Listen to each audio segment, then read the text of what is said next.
پیغمبر علیه الصلاة والسلام مبارک ورته ویل ته ورسه ستا بابا راوله نو به مجلس سره وکړو ستا مال ستا روپۍ دی له تا څنګه غواړي او ولې غواړي هلک ولاړی په خپل بابا پسې چې ولاړی نو په دا مابینځ کې جبریل امین علیه الصلاة والسلام رالی پیغمبر علیه الصلاة والسلام ته ویل یا رسول الله الله پر تا سلام وایي له الله له جانبه د الله له جانبه سلام چې دی هغه قبول کا ته داسې وکړه چې کله دا بابا د دې زوی رالی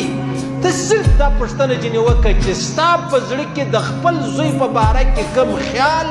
کم فکر کم سوچ راګرځېدلی دی هغه قصه و ماته وکړه ته صرف د بابا سره دا پوښتنه چې د هغه وکړه خیر دا دی زوی رالی بابا یې راوستی چې راوستی نو پیغمبر علیه السلام مبارک پوښتنه ځینې وکړه چې خیر ته ولې یا رسول الله دا زما زوی دی او دی زما سره داسې ناجایزه کوي ما ډېر په محنت او په مشقت باندې رالوی کړی دی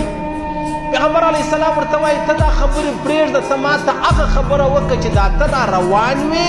ستا په زړه کې هغه فکر هغه تصور هغه سوچ هغه خیال راګرځېدی چې تر اوسه هغه خبرې تا پر خوله او پر ژبه راوړې نه دي تا په زړه کې د دې تصور و فکر کړی دی ته ما ته هغه خبرې وکړه دا پلار یې ورته وایي و یا رسول الله وار پر وار مې پر تا یقین زیاتېږي زما د زړه په حال ته څه خبر یې زما په خیال و په سوچ و په فکر ته څه خبر یې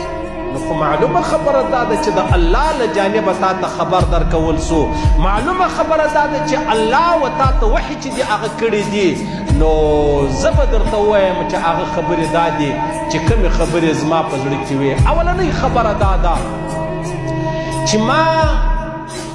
دا خپل زوی په ډېر مشقت سره رالوی کړی دی پاللی دی حتی